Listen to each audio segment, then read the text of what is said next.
말씀 나누겠습니다. 함께 읽겠습니다.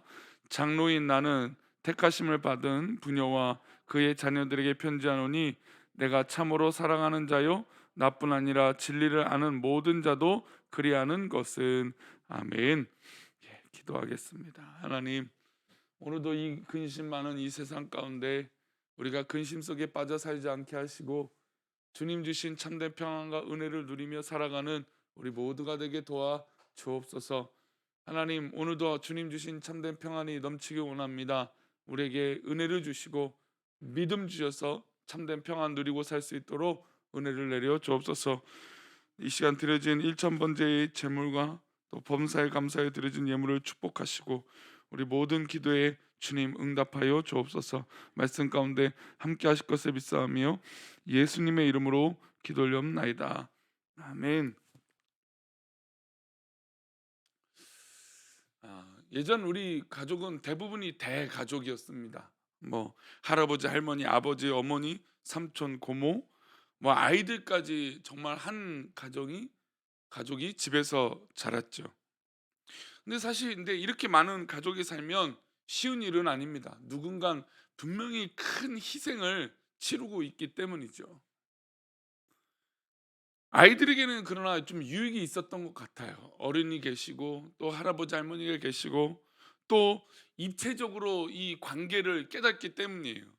지금은 딱 부모님 아니면 뭐 할머니 할아버지 정도, 어렸을 때 할머니 할아버지의 도움을 받아서 자라게 됐던 이 할머니 할아버지 사랑 아니면 뭐 부모님 사랑 정도라는 것이죠. 형제들 아니면 뭐 고모 삼촌, 요즘 뭐 좀 지나면 사실 고모 삼촌 잘 뭐 숙모라든지 이렇게 잘 만나지 않는 것이죠. 않죠 요즘은. 근데 예전 어렸을 때는, 저도 어렸을 때 뭐 정말 삼촌이나 외삼촌도 뭐 늘 이렇게 자주 가까이에서 봤던 기억이 납니다. 그러니 아이들이 자랄 때 물론 뭐 대가족이어서 힘들기도 했지만 이 관계라는 것이 굉장히 다양했다라는 겁니다. 그래서 그 다양함 속에 이 사랑이 그냥 일방적인 사랑만 있는 것이 아니라 입체적이고 또 여러 가지 사랑이 있다는 것을 깨닫게 됩니다. 사랑은 이렇게 한 면만 있는 것은 아닙니다. 때로는 엄한 것도 사랑이죠. 예전에 어른들의 엄한 것이 물론 이 감정적으로 매를 들거나 이런 것은 물론 우리가 좀 뭐 변화될 모습이긴 하지만, 그러나 우리가 꽃으로도 아이를 때리지 말라라고 얘기를 하지만 또 반면에 사랑으로, 진짜 사랑으로 때리는 매가 있을 수도 있다라는 겁니다. 어, 뭐 이것이 뭐 무엇이 옳다라고 말하기는 저도 참 고민이 늘 있지만, 그러나 또 때로는 정말 매가 필요할 때가 있어요. 근데 그 매가 필요한 것이, 할 때가 있는 것이 그 아이가 잘못되고 또 부모가 감정을 쏟아내기 위해서 그렇게 하는 것은 아니라고 생각합니다. 사랑이 있기 때문이죠. 관심이 있기 때문이죠. 그 아이가 바로 서기를 바라는 마음으로 분명히 있는 것입니다. 그런데 어리석은 사람들은 한 가지만 사랑이라고 얘기해요. 하나님의 사랑이 우리에게 입체적으로 나타납니다. 하나님의 사랑을 들여다 보십시오. 하나님의 사랑이 그냥 무조건 사랑한다라고 하는 이 좋은 쪽만, 그러니까 우리가 즐겁게 여기는 그런 부분만 있는 건 아니죠. 때로는 광야의 생활을 들여다보면 뺑뺑이 돌릴 때도 있고, 때로는 혼을 내실 때도 있고, 또 때로는 정말 모든 사랑을 아낌없이 주실 때도 있고, 또 때로는 하나님께서 모른 척 하실 때도 있습니다. 그러니까 이런 모든 것이 입체적으로 있는 것이 사랑인 것이죠. 오늘 본문에서 사도 요한은 하나님의 사랑의 다른 면을 보여주고 있습니다. 우리 1절 말씀 다시 보겠습니다. 함께 읽겠습니다. 장로인 나는 택하심을 받은 부녀와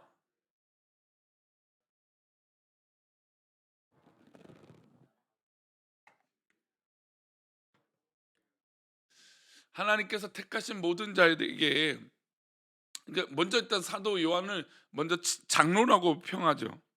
초대교회 장로는 말씀을 가르치고 했던 이 목회자적 입장을 장로라고 얘기했습니다. 현대 장로는 이제 두 가지, 가르치는 장로, 치리하는 장로, 또 운영하는 장로, 이렇게 구분하지만 저 때는 목회자를 대부분 장로라고 얘기를 했습니다. 근데 성도들이 이단 사상에 빠지거나 잘못된 길을 가면 어떻게 될까요? 권면하고 엄하게 꾸짖으며 치레한 일을 담당했습니다. 지금 그래서 나 장로인이라고 얘기하는 것은 목회자적인 관점보다는 정말 치리하고 훈계하고 가르치겠다라고 하는 관점이 더 큰 목회적 입장을 얘기하고 있습니다. 그래서 사도 요한이 자신을 장로라고 소개한 것은 이유가 뭘까요? 5절 말씀을 보면 그 이유가 있습니다. 5절입니다. 함께 읽겠습니다. 부녀여, 내가 이제 내게 구하노니 서로 사랑하자. 이제 새 계명 같이 내게 쓰는 것이 아니요 처음부터 우리가 가진 바라. 사도 요한은 서로 사랑하자고 말합니다. 그가 사랑하자고 말하는 것은 처음부터 존재하고 있었던 것이라고 말하죠. 여기서 처음이라고 하는 것은 언제입니까? 바로 예수님께서 이 땅에 오실 때부터, 아니면 사도 요한의 장로의 역할을 시작할 때부터입니까? 아닙니다. 하나님께서 이 세상 모든 만물을 창조하신 그때부터 하나님의 사랑이 있었습니다. 그런데 우리는 이 말씀을 좀 동의하기 어려워요. 왜냐하면 많은 성도들이 구약의 하나님과 신약의 예수님을 다른 분으로 느끼기 때문이에요. 구약의 하나님은 엄하고 두려운 부분들이 많죠. 그 이스라엘 백성들이 범죄할 때마다 책망하죠. 그러나 반대로 예수님 어떻습니까? 사랑하는 장면이 훨씬 더 강하고 십자가의 사랑을 훨씬 더 많은 부분에서 우리가 인식하기 때문에 구약의 하나님의 사랑과 신약의 예수님의 사랑을 좀 다르다라고 느낍니다. 그러나 성경을 정말 들여다보면 호세아 선지자의 말씀 보면 어떻습니까? 하나님은 정말 우리를 끝까지 사랑하신다는 것을 알 수 있어요. 아니, 처음부터 태초부터 사랑하신 것을 알 수 있습니다. 에덴 동산에서 우리 인간들을 끝까지 사랑하셨고, 정말 이 출애굽한 이스라엘 백성들 매번 정말 교만하고 매번 하나님 앞에 실망하고 실망스러운 모습을 보여주고, 또 하나님을 원망하고 저주하고 다시 애굽으로 가겠다라고 하는 이스라엘 백성들을 하나님은 모두 다 진멸하실 수 있지만, 그러나 그들에게 끝까지 기회를 주신 분이 바로 하나님이신 것입니다. 그래서 우리는 하나님의 사랑을 구약과 신약을 분리하는데 그렇지 않다라는 것이죠. 구약의 하나님의 사랑과 우리 이 신약의 예수님의 사랑은 동일한 하나님의 사랑인 것입니다. 노아 홍수 사건만 봐도 하나님은 몇 년을 기다리셨습니까? 120년을 참고 기다리셨어요. 여리고성을 무너뜨릴 때도 하나님은 매일 하루에 한 바퀴씩 돌고 일곱째 날 일곱 바퀴를 돌게 하면서 여리고 백성들도 기회를 주신 것이죠. 그런데 그 기회를 잡고 하나님 앞에 돌이켜 서면 하나님의 사랑을 누릴 수 있어요. 근데 인간이 이 아도남은 그 기회를 잡고 잡지 않고 또 다른 거짓말을 하거나 또 다른 범죄를 저지른 경우들이 우리 가운데 있다는 겁니다. 하나님의 사랑은 이 세상을 창조하신 순간부터 아들 예수 그리스도가 이 땅에 보내신 그 순간, 그리고 지금 이 순간까지도 하나님의 사랑은 이어지는 줄 믿습니다. 그런데 하나님의 그 사랑은 무엇을 통해서 나타났습니까? 사도 요한은 이렇게 말합니다. 6절 말씀입니다. 함께 읽겠습니다. 시작.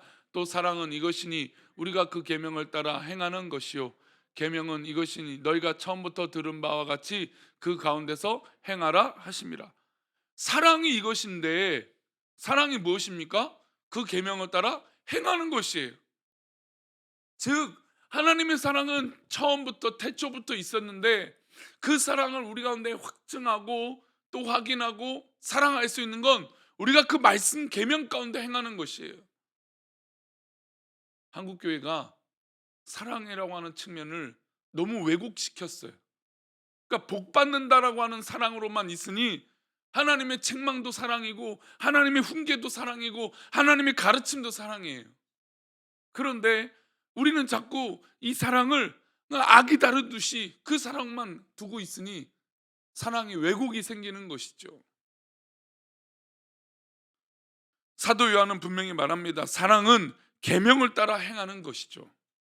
그런데 이상하지 않아요? 우리가 알고 있는 사랑은 이런 사랑이 아니잖아요. 무조건 사랑이고 정말 변화될 때까지 기다려주는 게 사랑이라고 얘기를 합니다. 참아주는 것이 사랑이라고 얘기해요. 그러나 사랑의 다른 측면도 분명히 있다라는 것이죠. 입체적인 관점, 바로 하나님이 우리를 사랑하시고 그 사랑 안에서 때로는 우리를 훈계하시고 가르치시고 바로 잡아주시는 것도 사랑이에요. 잘못된 길을 가고 있는 자녀가 바른 길을 가지 못하게 하는 부모라면 그는 오히려 관심이 없는, 사랑이 없는 부모죠. 하나님의 사랑은 늘 이런 모습이 우리 가운데 있었습니다. 예수님도 말씀 안에서 성도들을 사랑하셨습니다. 복음서를 보면 예수님이 불같이 화를 내신 적이 있어요. 근데 그 대표적인 사건이 무엇입니까? 바로 성전을 척결하고 깨끗하게 하시는 사건이에요. 근데 이 사건은 사람들이 보기에 따라서 성전에서 마치 난동을 피우는 것처럼 보입니다. 비둘기를 파는 자들, 양을 팔고 소를 파는 자들, 동전을 바꿔주는 자들, 근데 그 상을 뒤엎으시고 쫓아내셨습니다. 돈 바꾸는 자들의 상을 뒤엎었을 때 그 동전들이 막 성전뜰 앞에서 나둥그렸을 것입니다. 사람들이 볼 때 예수님이 왜 저렇게 행동하시지? 그랬을지도 모릅니다. 하지만 예수님은 철저하게 말씀을 근거해서 행동하신 것이죠. 내 아버지의 집은 기도하는 집이라 너희가 강도의 구렬로 만들었도다. 하나님은, 예수님도, 우리가 예수님도 사랑만 한다라고 생각하는데 아니에요. 예수님도 화를 내실 때 화를 내셨어요. 바리새인들, 서기관들, 또 이렇게 성전을 더럽히는 자들에게 화를 내셨어요. 말씀에 근거해서 그렇다는 겁니다. 오늘도 수요예배 이 설교의 내용이 바로 말씀으로 우리를 가르치시고 훈계하신다라는 거예요. 그러니까 우리가 하나님의 사랑을 자꾸 한쪽으로만 보니까 우리의 신앙이 성숙해지지 못해요. 우리 자녀들이 부모님이 우리에게 훈계할 때 이것은 나를 미워하구나, 우리 부모님은 못 배워서 나를 훈계한다, 이러면 그 자녀는 망하는 것이죠. 그런데 그 자녀가 우리 부모님이 나를 정말 사랑해서 이렇게 가르치시는 거구나, 이렇게 바른 방향을 알려주시는 것이구나 라고 받아들인다면 그 자녀는 조금 더 성숙한 모습으로 성장하게 될 줄 믿습니다. 요한은 장로로서 교회 안에 성도들에게 지켜야 될 의무를 가르치고 있어요. 교회 안에 들어온 이단들을 이렇게 정의하고 이야기해요. 우리 7절 말씀입니다. 함께 읽겠습니다. 미혹하는 자가 세상에 많이 나왔나니 이는 예수 그리스도께서 육체로 오심을 부인하는 자라. 이런 자가 미혹하는 자요 적그리스도니.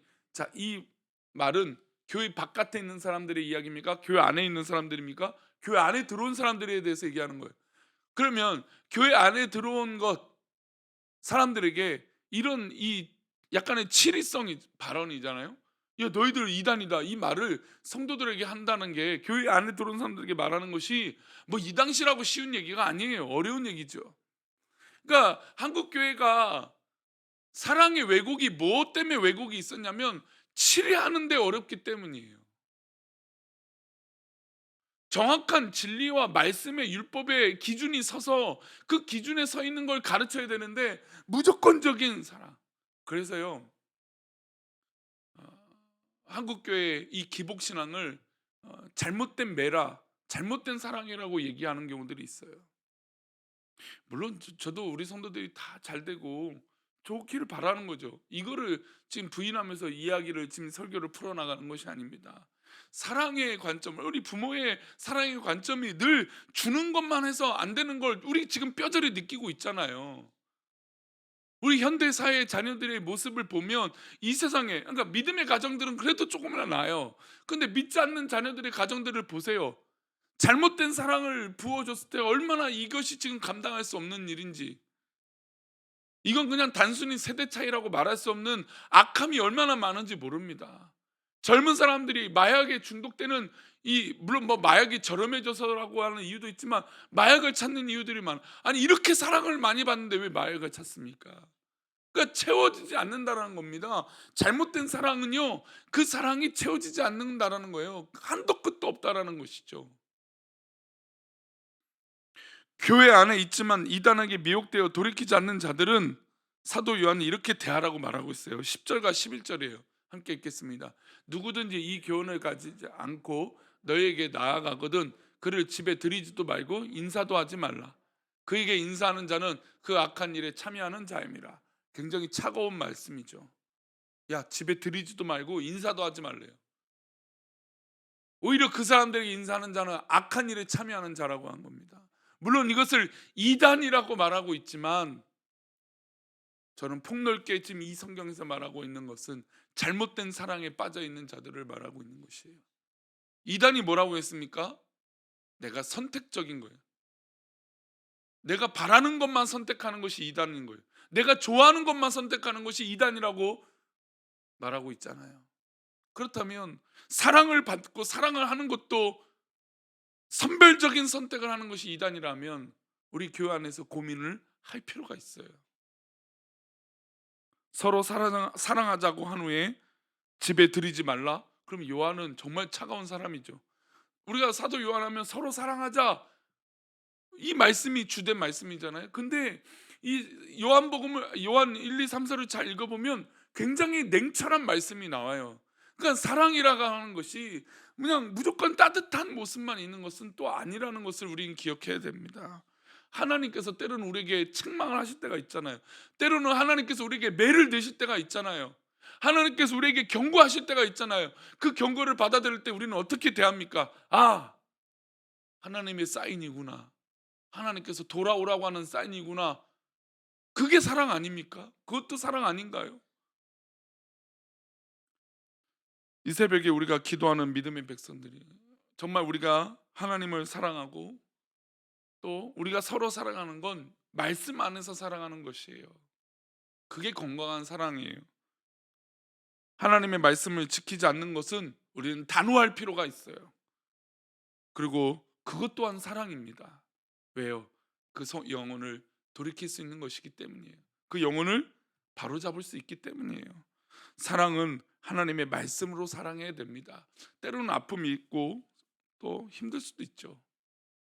그러나 그것이 미워해서가 아니라 진짜 사랑하는 것이라면 우리는 우리 교회가 또 앞으로 한국 교회가 더 건강한 사랑하는 공동체로 변화될 줄 믿습니다.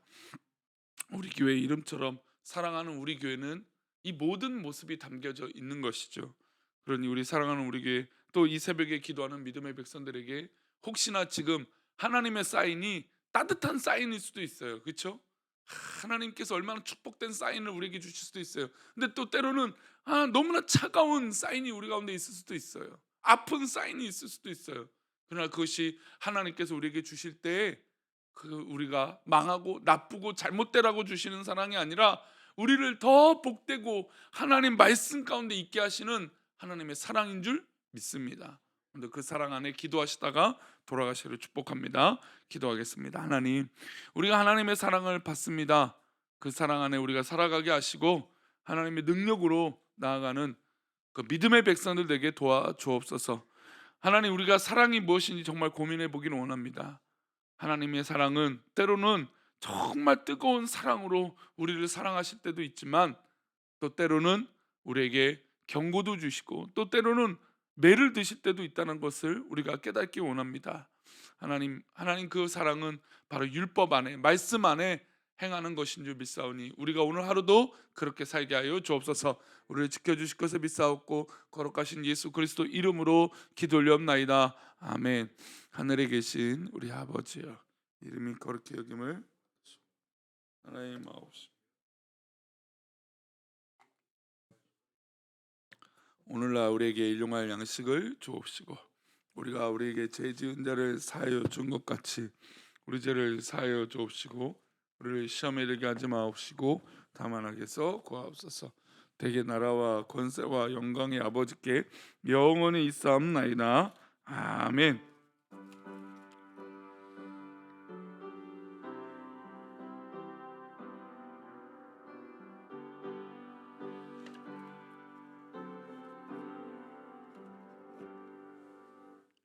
오늘도 말씀을 기억하시면서 하나님 사랑 안에 진정한 사랑 안에 거하시는 우리 모두가 되기를 축원합니다. 우리 기도하시다가 돌아가시겠습니다.